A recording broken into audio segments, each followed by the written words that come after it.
Dunque siamo arrivati nel luogo del disastro, siamo precisamente a Cazzago, vicino alla riviera del Brenta. Vedremo di capire che cosa è successo in particolare.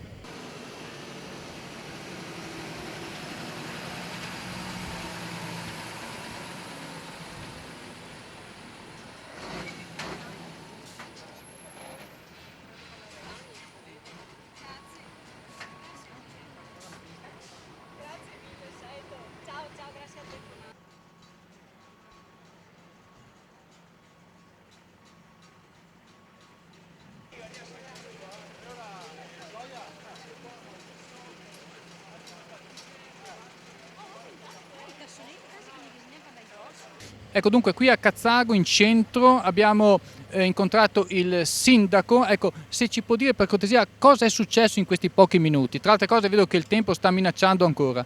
Ma è successo che è arrivata una tromba d'aria intorno alle 6 meno un quarto.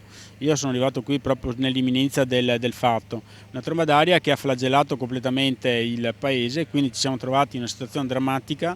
I primi ad intervenire sono stati i vigili del fuoco, carabinieri, polizia locale, la protezione civile, e si è mosso tutto quanto il piano di interventi e di emergenza, che è stato anche, devo dire, altamente tempestivo. Grazie proprio alla tempestività di questi interventi, anche eventuali feriti e l'accoglienza, o meglio il soccorso è stato immediato, e quindi si sono limitati in parte i danni da un punto di vista proprio fisico. D'altra parte ho potuto monitorare anche grazie ai vigili del fuoco con l'elicottero la situazione anche dall'altro. La situazione è di un paese che è distrutto, non so come e in che tempi riuscirà a risollevarsi.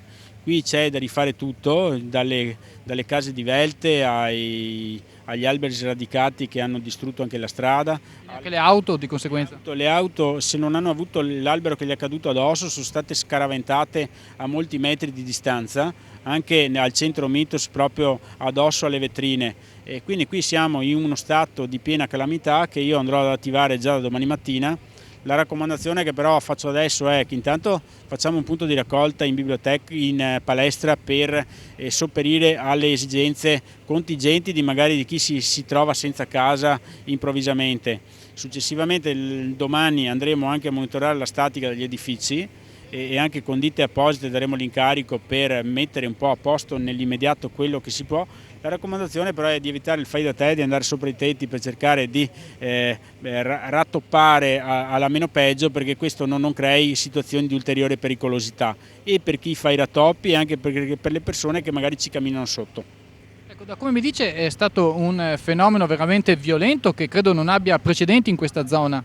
È stato un fenomeno violentissimo che in questa zona, io sono giovane, però non ricordo mai di aver visto una cosa del genere. Tra l'altro ho visto che qualcuno mi ha trasmesso anche alcune immagini che erano state riprese, che erano delle immagini che io vedevo solamente in televisione, magari in altri continenti. Noi non siamo abituati a queste cose. E devo dire che comunque, nonostante non siamo abituati a queste cose, il piano di interventi che è stato approntato dalla Regione con la provincia e i comuni nella protezione civile si è attivato prontamente. Ho avuto la solidarietà di tutti i sindaci della zona che mi hanno mandato tutti gli aiuti necessari e che adesso sono coordinati proprio dai vigili del fuoco. Ecco, l'ultima cosa, ci può confermare 2 morti?